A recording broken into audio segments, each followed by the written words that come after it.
Hello दोस्तों, मैं Lalita Dahiya study IQ IAS Hindi channel पे आप सबका स्वागत है। दोस्तों, सबसे पहले मैं आप लोगों को बता दूं कि 14 फरवरी शाम 6 बजे से study IQ IAS Hindi channel पे कंप्लीट हिंदी का ऑनलाइन फाउंडेशन बैच शुरू होने वाला है। इस ऑनलाइन फाउंडेशन बैच में आपका प्री प्लस मेंस दोनों कवर होगा और अपने अपने क्षेत्र के विशेषज्ञ पूरे डेडिकेटेड तरीके से आप लोगों को पढ़ाने वाले हैं।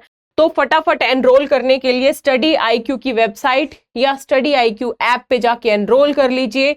याद रखिएगा, एनरोल करने से पहले आपको कोड यूज करना है LD live. LD live code use करने से आपको भारी छूट मिलेगी फीस में। जो आपकी फीस है वो लगभग 19,000 के आसपास हो जाएगी। तो LD लाइव का यूज करें और फटाफट एनरोल करें अपनी सफलता को सुनिश्चित करने के लिए। दोस्तों, आज का हमारा टॉपिक होगा शिक्षा में लैंगिक अंतर। एक रिपोर्ट आई है अभी हायर एजुकेशन की, उच्च शिक्षा की एक रिपोर्ट आई है जिसमें यह देखा गया कि महामारी यानी कोविड-19 के दौरान कहीं ना कहीं जो महिलाओं का सकल नामांकन दर है वो कम हुई है उच्च शिक्षा में पहले की अपेक्षा।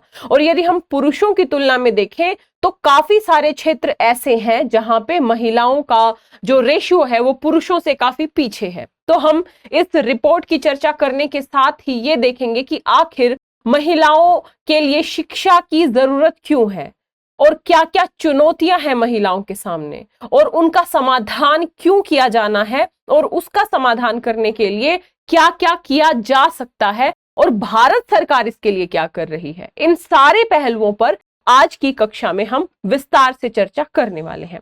सबसे पहली बात मैं आप लोगों को बता दूं कि जो महिला से संबंधित मुद्दे हैं, आपका GS1 में सोसाइटी में जब आप महिला सशक्तिकरण पढ़ेंगे या GS2 में सामाजिक क्षेत्रों में विकास यानी जब शिक्षा में बेसिकली लैंगिक समानता का मुद्दा आता है तो ये दोनों जगह आपको यूटिलाइज होगा। ठीक है, अगर हम बात करें मुद्दे की तो शिक्षा मंत्रालय द्वारा एक उच्च शिक्षा पर अखिल भारतीय सर्वेक्षण, इसे AISHE के अनुसार बोला जाता है, वही उच्च शिक्षा पर अखिल भारतीय सर्वेक्षण, उसके अनुसार विभिन्न स्नातक कार्यक्रमों में लिंग अंतर को बंद करने में किए गए महत्वपूर्ण लाभ को महामारी वर्ष में झटका लगा है। यानी कि जो कोविड का जो पीरियड रहा है उसमें काफी झटका लगा है। काफी सुधार के प्रयास किए थे सरकार ने उच्च शिक्षा में महिलाओं के रेशियो को बढ़ाने के लिए और काफी हद तक सफलता भी मिल रही थी, लेकिन यहाँ पे आंकड़े कुछ निराशाजनक रहे हैं। ठीक है,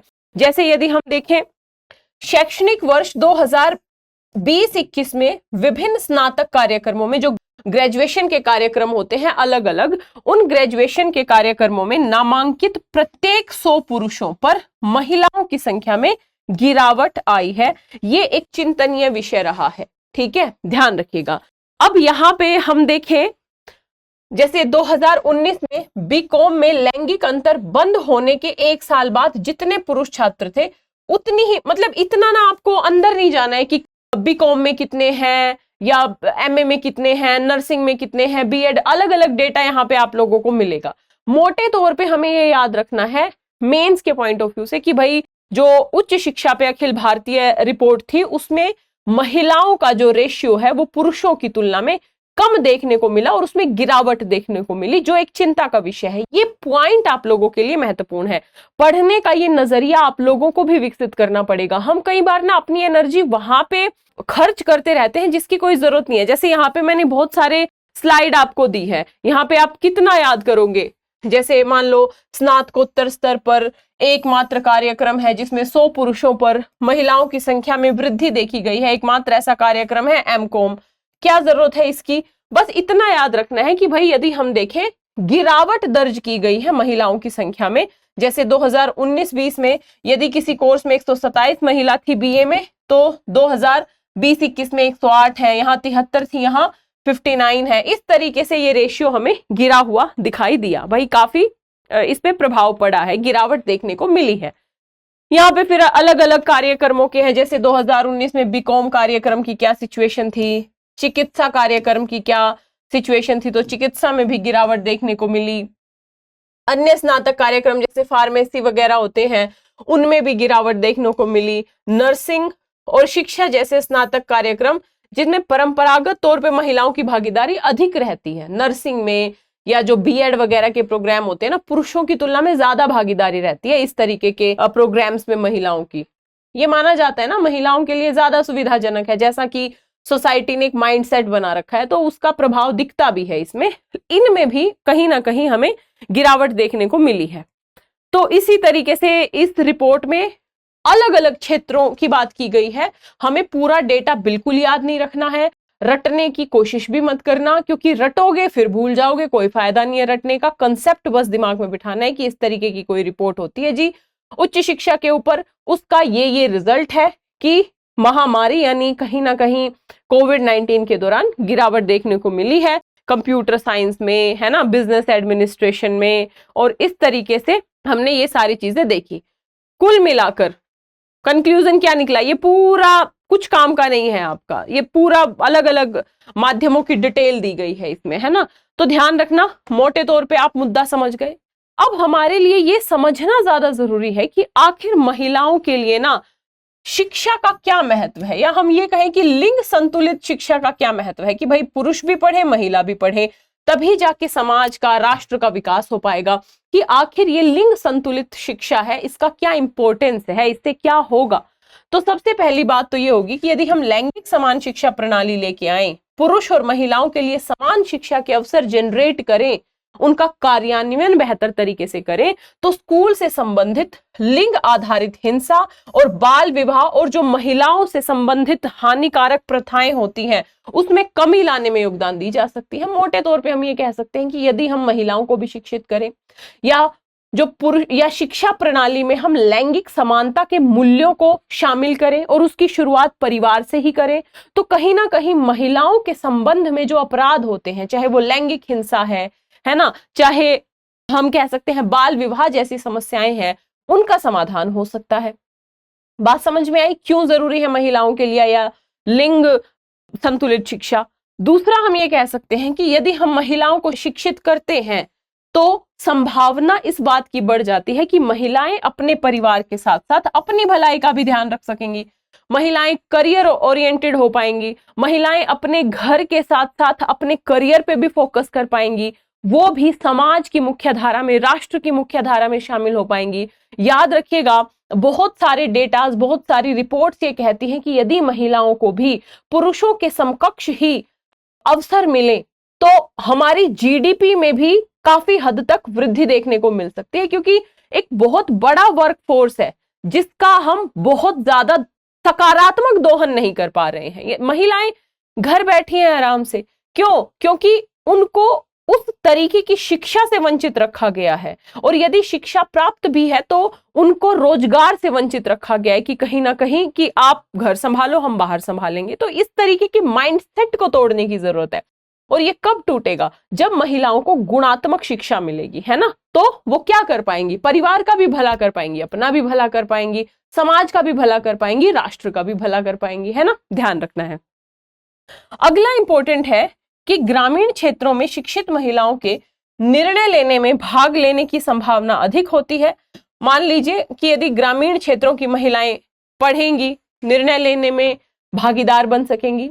घरेलू हिंसा, जो हालांकि शहरी क्षेत्रों की भी बहुत बड़ी समस्या है, लेकिन गांव के स्तर पे और बड़ी समस्या है, क्योंकि गांव में महिलाएं आवाज नहीं उठा पाती है। तो घरेलू हिंसा जैसी समस्याओं का समाधान हो पाएगा यदि महिलाएं पढ़ेंगी, तो उन्हें अपने अधिकारों का पता लगेगा। वो ये नहीं सोचेंगी कि उनके दिमाग में ये नहीं भरा होगा कि आप तो बस पिटने के लिए पैदा हुए हो। कहीं ना कहीं हमारे समाज की जो अवधारणाएं हैं महिलाओं को कई बार मजबूर कर देती हैं कि कोई नहीं, खा लो मार, सुधर जाएगा। तो इस विकृति से कैसे मुक्ति पाई जा सकती है? जब महिलाएं पढ़ेंगी, अपने अधिकारों को जानेंगी, है ना, तब जाके हम कह सकते हैं कि महिला समता या महिला सशक्तिकरण वास्तव में संभव हो पाएगा। तो बहुत सारे इंपॉर्टेंस हमें दिख रहे हैं कि भाई बाल विवाह जैसी विकृतियां या हानिकारक प्रथाएं कम होंगी, परिवार और अपना भला कर पाएंगी, निर्णय ले पाएंगी, घरेलू हिंसा जैसी जो क्या कहेंगे कि विकृतियां हैं उनका निवारण कर पाएंगी। इसके साथ ही शिक्षा महिलाओं को बेहतर आर्थिक अवसरों तक पहुंच प्रदान करती है। जब महिलाएं आर्थिक अवसरों तक बेहतर पहुंच प्रदान करेंगी, पैसा कमाएंगी, सशक्तिकरण होगा उनका, तो मोटे तौर पे हम कह सकते हैं कि महिलाओं को अपने जीवन पर नियंत्रण रखने और समाज में प्रभाव डालने में सक्षम बनाती हैं।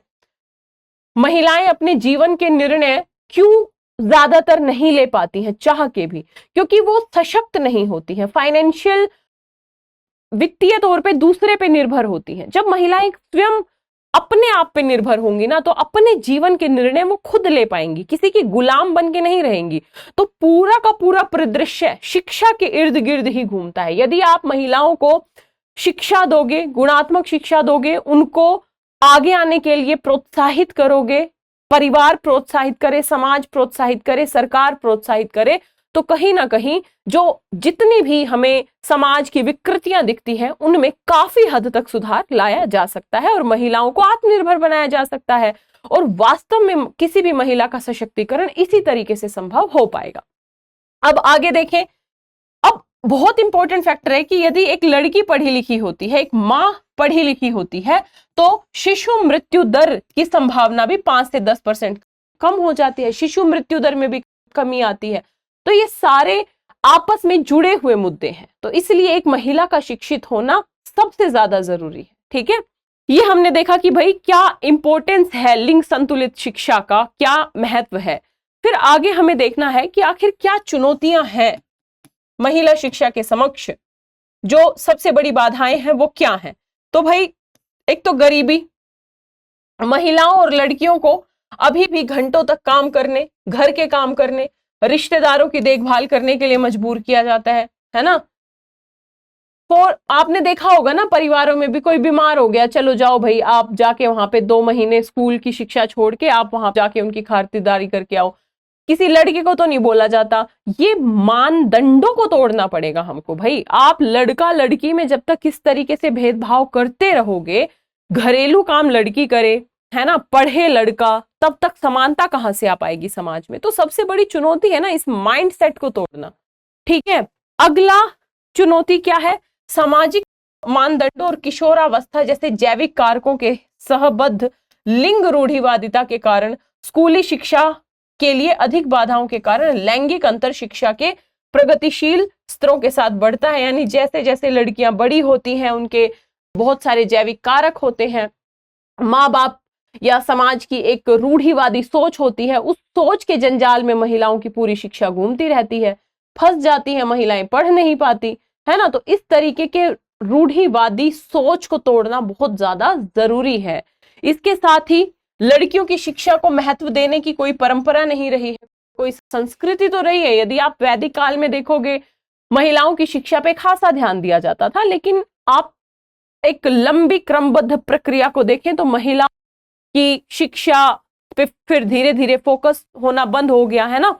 तो कहीं ना कहीं परंपरा और संस्कृति में महिलाओं की शिक्षा को ज्यादा महत्व नहीं दिया जाता, ये भी एक कारण है। और कहीं ना कहीं ये कहा जाता है पढ़ लिख के क्या कर लोगी, बर्तन ही तो साफ करने हैं, क्या जरूरत है पढ़ने की। तो ये माइंडसेट बदलना पड़ेगा ना, कि आप भी पढ़ लिख के कुछ सशक्त कर सकती हो, समाज को सशक्त बना सकती हो, अपने आप को सशक्त बना सकती हो, है ना।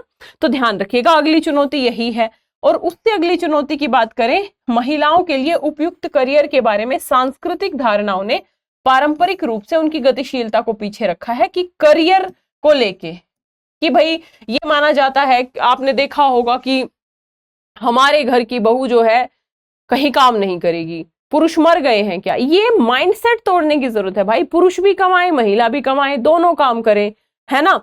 तो इस माइंडसेट को तोड़ने की जरूरत है। ये सबसे बड़ी चुनौती है। जो रूढ़िवादी सोच है हमारी पूरी की पूरी सोसाइटी की, वो महिलाओं को ही पीछे खींचता है और इससे कहीं ना कहीं पूरा समाज पीछे होता है ना।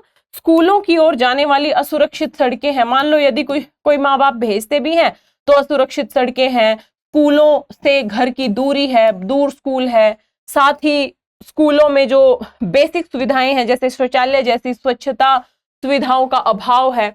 तो इन अवसंरचनात्मक ढांचे की कमी के कारण भी बहुत सारी लड़कियों की शिक्षा प्रभावित होती है। स्कूल तो है लेकिन बहुत दूर है, दूर तो है लेकिन असुरक्षित रास्ता है, स्कूल दूर भी है और वहां पे शौचालय जैसी बेसिक सुविधाएं भी नहीं है। तो ऐसे असुविधाओं के कारण भी बहुत सारी लड़कियां शिक्षा से वंचित रह जाती हैं। और क्या चुनौती है? स्कूलों में सुरक्षा की कमी है। आपने आसपास के देशों में देखा होगा, जैसे आपने पाकिस्तान में देखा, मलाला यूसुफजई का मुद्दा आया, शिक्षा के अधिकारों में बोलने पे गोली मार दी गई। ऐसे ही एक इसने इस्लामी जो आतंकवादी है बोको हरम द्वारा 276 स्कूली लड़कियों का अपहरण कर लिया था। इस तरीके की घटनाएं आपको पूरे विश्व में देखने को मिलती हैं। भारत में भी यदि आप देखोगे तो कहीं ना कहीं कई सारी ऐसी घटनाएं आती हैं, यौन शोषण जैसी घटनाएं आती हैं, बलात्कार से संबंधित मुद्दे आ जाते हैं। तो ऐसे असुरक्षा का जो माहौल है वो भी कहीं ना कहीं महिलाओं को शिक्षा से वंचित कर देता है। तो ये सारी चुनौतियां हैं। इस चुनौतियों से केवल राज्य या सरकार नहीं लड़ सकती है, इस चुनौतियों का समाधान हमें अपने स्तर पे भी करना पड़ेगा। एक सुरक्षित माहौल देना पड़ेगा लड़कियों को, महिलाओं को आगे आने के लिए, तभी तो वो शिक्षा प्राप्त करके अलग अलग क्षेत्रों में आगे बढ़ पाएंगी, है ना। अगली चुनौती क्या है? यौन हिंसा और भेदभाव। मान लीजिए बाल विवाह हो गया, गर्भवती हो गई और बाल विवाह के लिए मजबूर हो जाती है, तो उन्हें स्कूल जारी रखने की अनुमति नहीं होता। भाई बाल विवाह हो गया, विवाह ही हो गया, वो भी बाल विवाह, तो महिला कहां से पढ़ पाएगी? और जैसे ही गर्भवती हो गई तो शिक्षा वैसे ही खत्म। तो इस तरीके की चुनौतियां भी महिलाओं को झेलनी पड़ती हैं। और साथ ही नियामक ढांचे का भी अभाव है हमारे देश में। अपर्याप्त धन है, फंडिंग बहुत ज्यादा नहीं है महिलाओं की शिक्षा पे फोकस करने के लिए, गुणवत्ता बेहतर नहीं है, प्रारंभिक या जो शिक्षा तक सार्वजनिक पहुंच के लिए कानून भारत में बाधाओं के रूप में काम नहीं कर रहा है। हाँ, हमने अधिकार दिया है, आर्टिकल 21A में हमने प्रारंभिक शिक्षा का अधिकार दिया है, लेकिन बाधा नहीं है वो कि भाई आप यदि अपने लड़के को पढ़ा रहे हो तो बाधा मतलब एक तरीके से बाध्यकारी तौर पे आपको लड़की को भी शिक्षित करना पड़ेगा। इस तरीके के कानूनी ढांचे का भी अभाव है ना। और ऊपर से रूढ़िवादी सोच, हमारी परंपराएं, उसके जंजाल में जो पेरेंट्स, जो माँ बाप आज भी जकड़े हुए हैं, वो कहीं ना कहीं लड़कियों के अधिकारों को तो छीन लेते हैं, है ना। तो ध्यान रखिएगा, इस तरीके का नियामक ढांचे का भी अभाव है और कहीं ना कहीं महिला रोल मॉडल की कमी भी है। आज फिर भी बहुत सारे रोल मॉडल हमारे सामने आते हैं जब महिलाएं अलग अलग क्षेत्रों में परचम लहरा रही हैं, सफलता के झंडे गाड़ रही हैं, चाहे खेल है, चाहे सांस्कृतिक कार्यक्रम है ना, चाहे सिनेमा है, चाहे एजुकेशन है। लेकिन हमें और ज्यादा प्रयास करने की जरूरत है। क्यों?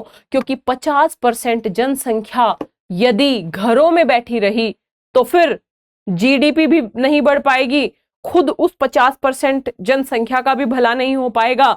और यदि महिलाएं शिक्षित होंगी, महिलाएं सामूहिक जीवन में एक तरीके से सकारात्मक भूमिका, एक्टिव पार्टिसिपेशन, सक्रिय भागीदारी निभाएंगी, तभी वो अपनी और समाज की दशा और दिशा को बदल सकती हैं। तो ऐसे में बहुत सारी चुनौतियां हैं जिनका समाधान करने की तत्काल जरूरत है। ठीक है, ध्यान रखिएगा। यदि हम सुझाव करें कि भाई महिलाओं को आगे आने के लिए क्या सुझाव होने चाहिए, एक तो बचपन में लिंग परिवर्तनकारी शिक्षा और लिंग समानता, लैंगिक समानता के जो सिद्धांत है, जो थॉट प्रोसेस है ना, वो बचपन से ही सिखाने जरूरी है। ये कहने में ना बहुत छोटी सी बात लग रही है, लेकिन यदि आप इसे व्यवहार में अपनाएंगे ना तो इससे एक बहुत क्रांतिकारी परिवर्तन आ सकता है। कोई भी बच्चा अपने परिवेश से, अपने परिवार से चीजों को सीखता है ना। यदि हमेशा सारे घर के काम उसकी माँ ही करेगी तो वो भी अपेक्षा करेगा कि सारे काम मेरी बहन ही करे, और लड़की भी अपेक्षा करेगी कि सारे कामों का दायित्व मेरे पे ही है ना। तो छोटे छोटे चेंजेस प्रत्येक व्यक्ति को लाने पड़ेंगे, उन परिवर्तनों से ही समाज परिवर्तित होगा फाइनली, है ना। तो एक सुझाव हम ये दे सकते हैं कि लैंगिक समानता राष्ट्रीय पाठ्य चर्चा की एक रूपरेखा के तौर पे शामिल होना चाहिए। लैंगिक समान वातावरण बनाने के लिए बहुआयामी दृष्टिकोण, एक दृष्टिकोण जिसमें ऐसी नीतियां और प्रथाएं शामिल हैं जो पिता को अपने बच्चों के लिए समान देखभालकर्ता बनाने में मदद करती हैं। यानी पिता ये ना देखे कि बच्चा बेटा है कि बेटी, वो समान देखभालकर्ता के तौर पे अपने दायित्वों को निभाए। स्कूलों और समुदायों में लैंगिक समान कार्यक्रम हो, बच्चों के लिए बहुत सारी लैंगिक समान सामग्री हो, लैंगिक समान कार्यक्रम होने चाहिए ताकि बच्चों में बुनियादी तौर पे लैंगिक समानता की संकल्पना बैठ जाए। जो लैंगिक असमानता के तत्व हैं, जो रूढ़िवादिता है, जो रूढ़ियां हैं, वो बच्चे उनसे दूर होके लैंगिक समानता के आदर्श या लैंगिक समानता की सच्चाई को अपनाएं और उसे अपने जीवन में फॉलो करें।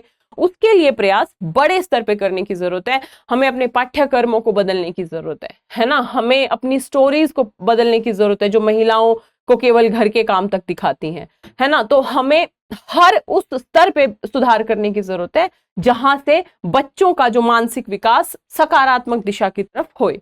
इसके साथ ही वर्ल्ड इकोनॉमिक फोरम ने भी कहा है किसी देश में लैंगिक अंतर का आकलन करने के लिए 4 प्रमुख कार्य क्षेत्रों पर ध्यान देने की बात की है वर्ल्ड इकोनॉमिक फोरम ने भी, कि महिलाओं की आर्थिक भागीदारी कितनी है, राजनीतिक भागीदारी कितनी है, हेल्थ से रिलेटेड कितनी वो है, और शिक्षा का स्तर कितना है। इन 4 आधारों पे हम बेसिकली लैंगिक अंतर का आकलन करते हैं। इन 4 आधारों पे यदि अंतर कम है तो हम मानेंगे उस देश में लैंगिक अंतराल कम है, यदि ज्यादा है तो लैंगिक अंतराल ज्यादा है, और उसको कम करने के लिए भरसक प्रयास करने की जरूरत है, यानी लैंगिक अंतराल कहीं ना कहीं कम होना चाहिए। इस प्रकार यदि हम एक सही शिक्षा की नींव स्थापित करेंगे तभी हम ये कह सकते हैं कि प्रारंभिक बचपन से ही सार्वभौमिक नामांकन सुनिश्चित करके ही नहीं बल्कि इस बात पर भी ध्यान केंद्रित करना जरूरी है कि कैसे पूर्व स्कूली शिक्षा प्रदान करने के स्तर पे लैंगिक रूढ़िवादिता को समाप्त करें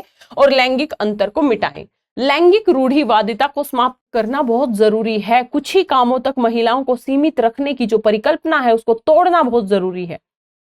और उसको कौन तोड़ेगा? उसको परिवार तोड़ेगा, उसको लोग तोड़ेंगे, उसको समाज तोड़ेगा, है ना। तब जाके हम ये जो समस्या है इससे निजात पा सकते हैं। इसके साथ ही हम देखेंगे कि इन सुझावों के साथ ही बड़े स्तर पे सरकारी प्रयास भी हो रहे हैं। बहुत सारी सरकारी योजनाएं हैं जिनके माध्यम से महिलाओं को आगे आने के लिए प्रेरित किया जाता है। जैसे आपने देखा होगा बेटी बचाओ बेटी पढ़ाओ, तो ये योजना है जो बालिकाओं को लिंग आधारित गर्भपात और अग्रिम बाल शिक्षा जैसी सामाजिक समस्याओं से बचाती है, यानी बेटी बचानी भी है बेटी पढ़ानी भी है। सुकन्या समृद्धि योजना जैसी योजनाएं हैं, ये बेसिकली आर्थिक बचत योजना है, ठीक है। इसके साथ ही लड़कियों के लिए CBSE उड़ान योजना है। मानव संसाधन विकास मंत्रालय के तहत केंद्रीय माध्यमिक शिक्षा बोर्ड द्वारा पूरे भारत में प्रतिष्ठित इंजीनियरिंग और तकनीकी कॉलेजों में लड़कियों के नामांकन को बढ़ाने के लिए ये योजना है। यानी CBSE उड़ान योजना क्या है? जो तकनीकी और इंजीनियरिंग जो कॉलेज है उनमें लड़कियों के नामांकन को बढ़ाने के लिए ये योजना है, ताकि महिलाएं तकनीक में भी आगे आए। देखो उसमें भी आप मैं सोसाइटी पढ़ाऊंगी तो बहुत डिटेल में हम इस मुद्दे को पढ़ेंगे। यहाँ चूंकि समय संक्षिप्त होता है तो हमें कुछ कुछ मुद्दों को ही हम कवर कर पाते हैं। ध्यान रखिएगा, जब भी महिलाओं के लिए रोजगार की बात आती है ना, तो सोसाइटी कुछ ही रोजगारों को रिजर्व रखती है कि भाई शिक्षा के क्षेत्र में चले जाओ, नर्सिंग के क्षेत्र में चले जाओ, B.Ed कर लो, है ना, प्रोफेसर बन जाओ। जो बाकी के क्षेत्र हैं वो पुरुषों के लिए रिजर्व रख दिए जाते हैं। जरूरत क्या है? प्रत्येक क्षेत्र में भागीदारी बढ़े, तो उसके लिए प्रयास हो रहा है इस उड़ान योजना के माध्यम से, ताकि तकनीकी और इंजीनियरिंग बैकग्राउंड में भी महिलाएं ज्यादा से ज्यादा भागीदारी कर पाएं। इसके साथ ही माध्यमिक शिक्षा के लिए लड़कियों को प्रोत्साहन की राष्ट्रीय योजनाएं हैं, ताकि बेसिकली महिलाएं ज्यादा से ज्यादा स्कूली शिक्षा प्राप्त करें, नामांकन ज्यादा से ज्यादा बढ़े।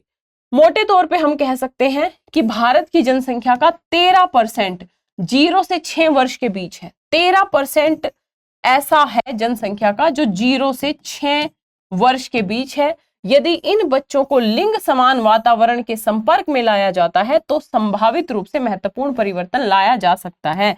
यानी इन 13% बच्चों के दिमाग में जो पूर्वाग्रह है, जो समाज की रूढ़िवादिता है, रूढ़ियां हैं, उनसे इनको अलग करके एक सकारात्मक माहौल हमें देना पड़ेगा, लैंगिक समानता का माहौल, वातावरण हमें देना पड़ेगा, ताकि भविष्य में जाके लिंग आधारित जो असमानताओं का सामना पहले करना पड़ा है महिलाओं को, या जो आज करना पड़ता है, वो आगे भविष्य में ना करना पड़े। उसके लिए शुरुआती दौर से ही प्रयास होने चाहिए या प्रयास करने पड़ेंगे। और प्रयास एक तरफा सरकार के प्रयासों से काम नहीं चलेगा, बल्कि परिवार, समाज, सिविल सोसाइटी और जो भी बड़े रोल मॉडल हैं समाज के, उनके द्वारा ये प्रयास करने पड़ेंगे। तब जाके समाज की दशा और दिशा परिवर्तित हो सकती है।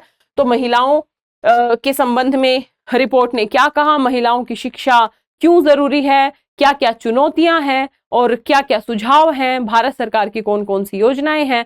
होप आपको आज की क्लास अच्छी लगी होगी। यदि आपको क्लास अच्छी लगी हो, वीडियो को लाइक कीजिए, शेयर कीजिए, चैनल को सब्सक्राइब कीजिए। और 14 फरवरी शाम 6 बजे से जो ऑनलाइन फाउंडेशन कोर्स है वो शुरू हो रहा है। अपने स्टडी IQIS हिंदी चैनल पे बेसिकली स्टडी IQ ऐप या वेबसाइट पे जाके आप एनरोल करा सकते हैं, और एनरोल कराने से पहले आपको कोड यूज करना है LD Live, ठीक है। इस कोड का यूज करने से जो आपकी फीस है, फीस में आप याद रखिएगा आपका प्री प्लस मेंस का जो पूरा कवरेज है वो बेहतर तरीके से होगा। टेस्ट सीरीज से लेके आपके जो नोट्स और आपकी आंसर राइटिंग, आपकी टेस्ट सीरीज, सब कुछ इसमें इंक्लूडेड है, ठीक है। स्वस्थ रहिए, मस्त रहिए। जय हिंद, जय Bharat, all the best. Hindi में UPSC की तैयारी से संबंधित प्रोग्राम्स को देखने के लिए सब्सक्राइब करें स्टडी IQIS हिंदी।